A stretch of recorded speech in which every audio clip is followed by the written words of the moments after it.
नमस्कार छात्रों, स्वागत है कारक की कक्षा में। पढ़ रहे थे कर्म कारक। जहाँ भी कर्म कारक होता है वहाँ द्वितीय विभक्ति कर्मणि द्वितीय सूत्र लग जाता है और कर्मणि द्वितीय से कर्म में द्वितीय विभक्ति होती है।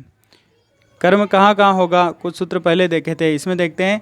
अधि शिंगस्थासाम कर्म, यानी इस सूत्र में देखते हैं अपन अधि शिंग स्था और आस। अधि उपसर्ग है और शिंग स्था और आस धातु है, यानी अधि उपसर्ग हो और उसके बाद में शिंग या स्था या आस धातु का कोई रूप हो तो इनके आधार की कर्म संज्ञा होती है। और आधार की कर्म संज्ञा होने से उसमें कर्मणि द्वितीया से द्वितीय विभक्ति का प्रयोग होता है। कैसे? अधि उपसर्ग होना चाहिए, अधि के साथ शिंग धातु जोड़ेंगे, शिंग धातु के रूप चलाएंगे तो प्रथम पुरुष एक वचन में होता है शेते। अधि के साथ शिंग का रूप हो गया अधि शेते। अधि उपसर्ग के साथ स्था धातु का रूप हो गया अधि स्था के रूप चलते हैं तिष्ठति तिष्ठता तिष्ठन्ति ऐसे, तो अधि तिष्ठति। और अधि के साथ आस धातु का रूप बनाए तो बनता है अधि प्लस आस्ते अध्यास्ते, यानी अधि शेते अधि तिष्ठि अध्यास्ते ऐसे रूप बनते हैं। यानी अधि उपसर्ग के बाद सिंह धातु आ रही शेते, अधि उपसर्ग के बाद स्था धातु आ रही तिष्ठति, अधि उपसर्ग के बाद आस धातु आ रही अध्यास्ते बन रहा है। ये आ जाए तो इनके आधार की कर्म संज्ञा होती है। जैसे यहाँ हम देखते हैं कि सुरेश शैया पर सोता है, तो सुरेश की संस्कृत बनाई अपन ने सुरेश है, और सोना के लिए अगर हम अधि शेते प्रयोग कर रहे हैं, शब्द अधि उपसर्ग पूर्वक सिंह धातु का प्रयोग कर रहे हैं, तो यहाँ शैया पर अर्थ आ रहा है सप्तमी होनी चाहिए आधार में, लेकिन यहाँ आधार में सप्तमी नहीं लगा करके द्वितीय विभक्ति का प्रयोग करेंगे, यानी शय्याम, शैया की द्वितीय शय्याम। ऐसे ही यहाँ अधि तिष्ठति आया, अधि तिष्ठति आने से यहाँ जो आसंदी का आधार है आसंदिकाम द्वितीय विभक्ति, यानी अधि तिष्ठति के साथ अधि शेते के साथ और अध्यास्ते के साथ आधार की क्या हो जाएगी, द्वितीय विभक्ति हो जाएगी। जैसे यहाँ अध्यापक आसन पर बैठता है, तो अध्यापक है आसंदिका में सप्तमी नहीं चला करके द्वितीय चलाएंगे। क्यों? क्योंकि अधि तिष्ठति आ गया, अधि उपसर्ग के बाद तिष्ठ धातु स्था धातु का रूप आ गया। यहाँ राजा सिंहासन पर बैठता है, सिंहासन पर सप्तमी आनी चाहिए, लेकिन नहीं, सूत्र क्या कहता है, अधि उपसर्ग के बाद आस धातु का रूप आ रहा है अध्यास्ते, इसलिए सिंहासनम में द्वितीय विभक्ति लगाई है। यानी अधि उपसर्ग पूर्वक शिंग स्था और आस धातुओं के आधार की कर्म संज्ञा होती है। अधि उपसर्ग आ जाए उसके बाद शिंग स्था और आस कोई सी भी धातु आ रही हो तो उसके आधार की कर्म संज्ञा होगी, और जिसकी भी कर्म संज्ञा होगी उसमें कर्मणि द्वितीया से द्वितीय विभक्ति का प्रयोग करेंगे। फिर और देखते हैं और कहाँ कर्म संज्ञा होती है। अभी और नी उपसर्ग पहले हो फिर विष धातु हो तो भी आधार की कर्म संज्ञा होगी। अभी और नी उपसर्ग हो, पहले अभी नी उपसर्ग हो और फिर विष धातु हो तो उसके आधार की भी कर्म संज्ञा होती है। अभिनिविश का रूप क्या बनेगा, अभिनिविष्टे रूप बनता है।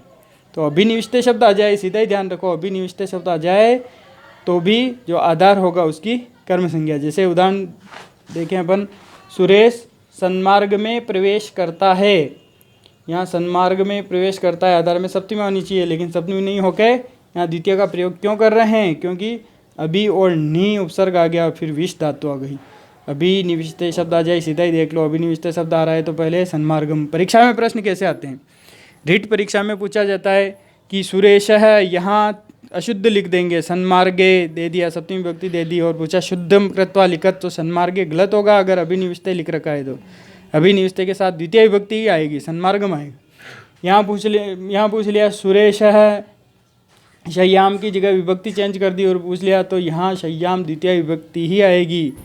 अनुवाद में भी पूछते हैं, राजा सिंहासन पर बैठता है, इसका संस्कृत अनुवाद होगा तो नृप सिंहासनम अध्यास्ते, अनुवाद में भी आ सकता है। और कक्षा 12 में किस प्रकार के प्रश्न आते हैं, कक्षा 12 में सीधे ही प्रश्न पूछे जाते हैं। ये उदाहरण दे देते हैं पेपर में, सुरेश शय्याम अधिशयते इत्यत्र, शय्याम इति पदे रेखांकित पद कर रखा होता है, रेखांकित पदे विभक्ति तथा सूत्रम च लिखत, तो रेखांकित पदे विभक्ति पता चल जाएगा, अधिशयते आ रहा है तो द्वितीय विभक्ति है, आधा नंबर विभक्ति लिखने का मिलता है, और सूत्र लिख दिया अधि शिंगस्थासाम कर्म।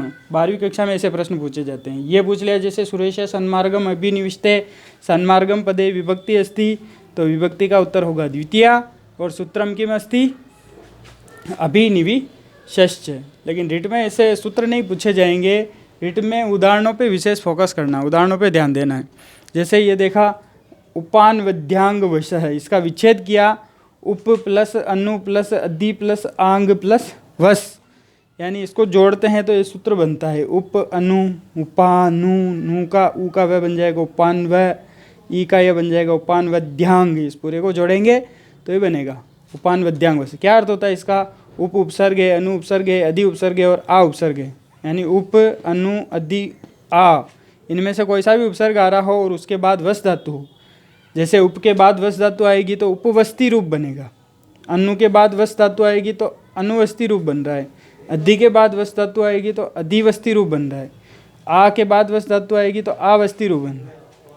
सभी का अर्थ क्या होता है? उपवस्ती यानी पास में रहता है, अनुवस्ती यानी पीछे रहता है, अधिवस्ती यानी में रहता है, आवस्ती यानी भी में रहता है। अगर ये शब्द आ जाए सीधे ही देख लो, अनुवस्ती उपवस्ती अधिवस्ती आवस्ती, ये शब्द आ जाए तो इनके भी आधार की, इनके साथ जो आधार होगा उसकी कर्म संज्ञा होने से द्वितीय विभक्ति होगी। कैसे?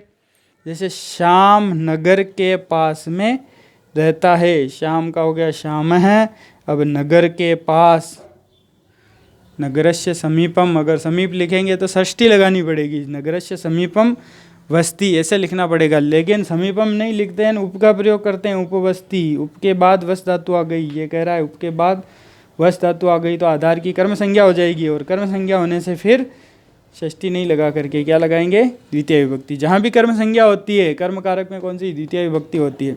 यहाँ देखते हैं कुलदीप घर के पीछे रहता है, एकाकी की कुछ भी चिन्ह हो, लेकिन पीछे रहने के लिए अगर अनु का प्रयोग किया अपन ने, अनु यानी पीछे, अनुवस्ती यानी पीछे रहता है, तो आधार की कर्म संज्ञा होगी घर की और घर में द्वितीय विभक्ति लगेगी। यहाँ भी सुरेश जयपुर में रहता है, तो यहाँ सप्तमी विभक्ति जयपुर ये प्रयोग नहीं करेंगे। क्यों? क्योंकि अपन यहाँ अधि का प्रयोग कर रहे हैं, अधि के बाद वश धातु का प्रयोग कर रहे हैं। अधिवस्ती आ गया तो यहाँ द्वितीय विभक्ति, यहाँ अवस्थी आ गया, हरि वैकुंठ में रहता है तो वैकुंठम में द्वितीय विभक्ति। यहाँ सब जगह ये आधार है, इस कारण से इनमें द्वितीय विभक्ति आई। क्यों?